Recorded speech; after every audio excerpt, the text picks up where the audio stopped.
नमस्कार, मैं डॉक्टर विजय शुक्ल। उत्तर प्रदेश की राजनीति इस समय सतह पर शांत दिखाई दे सकती है, लेकिन भीतर गहरे स्तर पर बड़े पुनर्संयोजन चल रहे हैं। 2027 विधानसभा चुनाव भले अभी दूर लगते हों, पर राजनीतिक दलों ने अपनी अपनी बिसात बिछानी शुरू कर दी है। इसी कड़ी में वरिष्ठ नेता नसीमुद्दीन सिद्दीकी का अखिलेश यादव की मौजूदगी में समाजवादी पार्टी में शामिल होना केवल एक व्यक्ति का दल परिवर्तन नहीं, बल्कि एक बड़े सियासी संकेत की तरह देखा जा रहा है। यह कदम उस समय आया है जब पार्टी के पारंपरिक और सबसे प्रभावशाली मुस्लिम चेहरे आजम खान लंबे समय से कानूनी और राजनीतिक चुनौतियों में उलझे रहे हैं।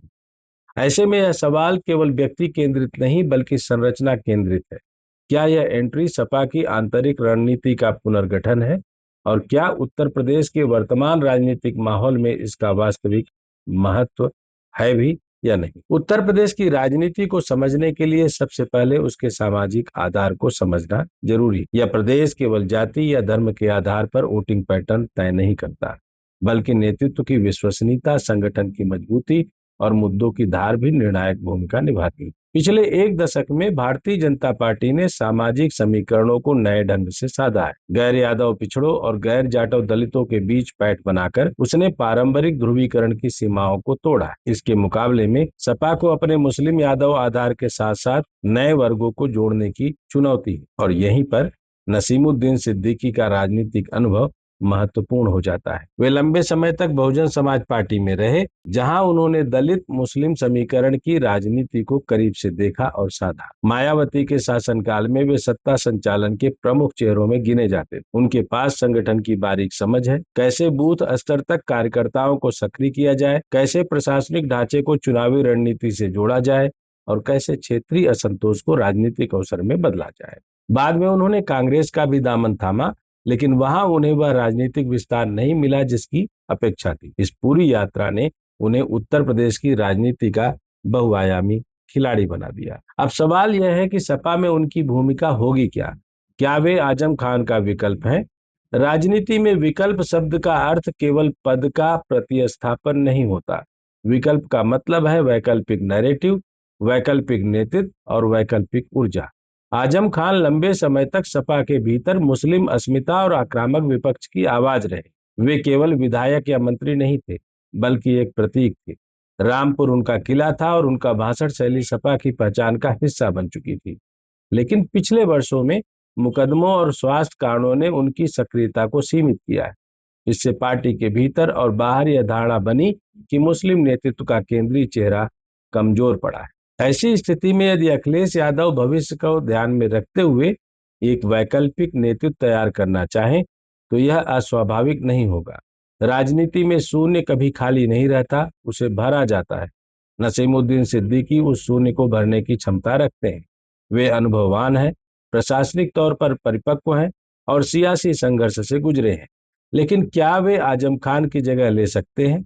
यहाँ जवाब सरल नहीं होगा। आजम खान का जनाधार केवल संगठन पर आधारित नहीं, बल्कि भावनात्मक जुड़ाव पर आधारित है। मुस्लिम समाज के एक बड़े वर्ग में उनके प्रति सहानुभूति और समर्थन दोनों है। ऐसे में सीधे प्रतिस्थापन की कोशिश सपा के लिए जोखिमपूर्ण हो सकती है। दूसरा दृष्टिकोण यह है कि नसीमुद्दीन को विकल्प नहीं, बल्कि सियासी बूस्टर के रूप में देखा जाए। उत्तर प्रदेश की वर्तमान राजनीति में विपक्ष के सामने सबसे बड़ी चुनौती है नैरेटिव की धार। भाजपा का संगठन मजबूत है, सरकार की मशीनरी उसके पास है और राष्ट्रीय मुद्दों की छाया प्रदेश पर पड़ती रहती है। ऐसे में सपा को आक्रामक और अनुभवी चेहरों की जरूरत है जो सरकार पर निरंतर दबाव बना सके। नसीमुद्दीन इस भूमिका में फिट बैठते हैं। वे सदन में हो या सड़क पर आक्रामक रुख अपनाने का अनुभव रखते हैं। यदि वे आजम खान के साथ मिलकर मुस्लिम और दलित वर्ग में संवाद बढ़ाते हैं, तो यह सपा के लिए ताकत का काम कर सकता है। उत्तर प्रदेश का आज का सियासी माहौल केवल जातीय समीकरणों से तय नहीं हो रहा। बेरोजगारी, कानून व्यवस्था, महंगाई और क्षेत्रीय असंतोष जैसे मुद्दे भी प्रभाव डाल रहे हैं। पश्चिमी उत्तर प्रदेश में किसान राजनीति की हलचल है, बुंदेलखंड में विकास और पानी का सवाल है, पूर्वांचल में स्वास्थ्य और रोजगार का मुद्दा है।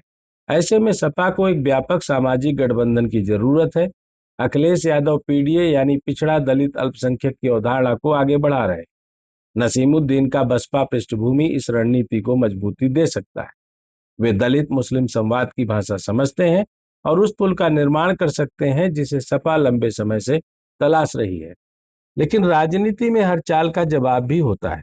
भाजपा की रणनीति अक्सर विपक्षी एकजुटता को तोड़ने और नए सामाजिक समीकरण गढ़ने की रही है। यदि सपा मुस्लिम नेतृत्व को पुनर्संगठित करती है तो भाजपा गैर यादव पिछड़ों और गैर गैर जाटव दलितों के बीच अपनी पकड़ और मजबूत करने की कोशिश करेगी। इस टकराव में नसीमुद्दीन की भूमिका कितनी प्रभावी होगी, यह उनके संगठन कौशल और जनसंपर्क पर निर्भर करेगा। एक और पहलू आंतरिक संतुलन का है।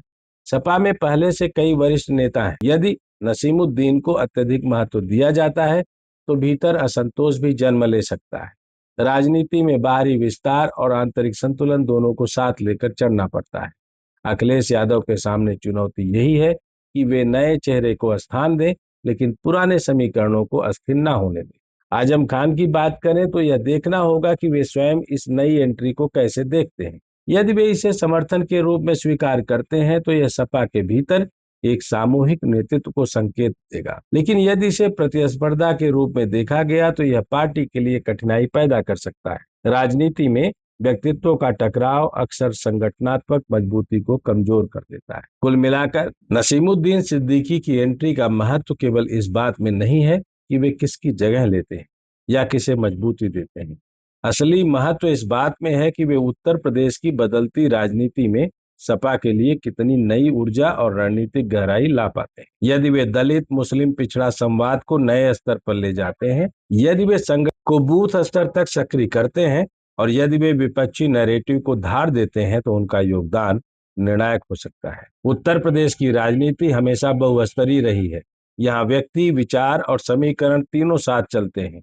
नसीमुद्दीन की एंट्री इसी बहुस्तरीय खेल का हिस्सा है।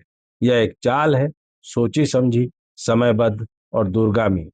अब देखना यह है कि यह चाल केवल संतुलन साधने तक सीमित रहती है या सपा की सियासी दिशा को नया मोड़ देती है। आने वाले महीनों में प्रदेश की राजनीति का तापमान बढ़ेगा और तभी साफ होगा कि यह एंट्री इतिहास के हाशिए पर दर्ज होती है या मुख्य पृष्ठ पर। अगर आपको लगता है कि नसीमुद्दीन सिद्दीकी एक सियासी विकल्प की बजाय सियासी बूस्टर है तो अपनी राय जरूर लिखिएगा और यह भी लिखिएगा, क्या मायावती के गणित और उसके जातीय दंभ को नसीमुद्दीन सिद्दीकी की मौजूदगी वहां से सपा में लाने का प्रयास कर पाएगी क्या। जय हिंद, जय भारत।